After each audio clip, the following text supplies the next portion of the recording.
If you thought about filling gas up last night and waited, listen up. Breaking overnight, peace talks between Iran and the U.S. are at a standstill. The White House is rejecting Iran's latest peace proposal, and that's driving the cost of oil back up. But Treasury Secretary Scott Bessent posting to social media overnight, predicting that Iran's ability to pump oil, quote, will soon collapse under the pressure of the U.S. naval blockade. He adds Iran would face gas shortages next.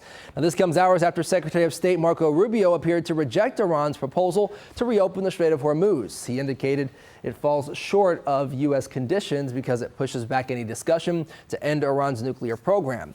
Rubio says that nuclear program is why the war started in the first place. Several sources are reporting President Donald Trump is expected to reject Iran's plan. Now, the ongoing blockade in the Strait of Hormuz is having a big impact on gas prices here at home, spiking across greater Cincinnati more than 20 cents. That's really going to add up for you. WLWT News 5's Nicole Aponte. She's live at the BP gas station on Kings Mills Road, just off I-71. Nicole, a gas station behind you well above $4. Stephen, that is correct. Right here at this BP gas station, the price is sitting at $4.29. But if you're familiar with this area at all, you know that there are gas stations along Kings Mills Road. We've checked, really driving to all these gas stations too. Prices are sitting at nearly $4 or very similar to what we're seeing right behind us this morning.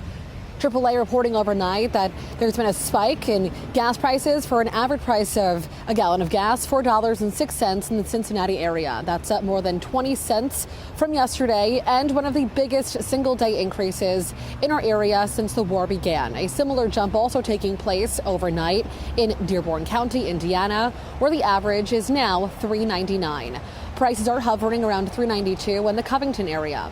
The increase in gas prices comes after a spike in oil costs. Brent crude, a key metric for oil prices, is now up to $111 per barrel.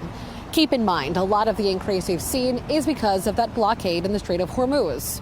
Nearly a quarter of the world's oil passes through there, and with no end in sight for the war or even an end to either Iran or the U.S. blockade on ships in the region, experts say you can expect prices to stay high. Of course, we've also seen these prices go up and go down throughout the entire war. We'll keep you updated either way.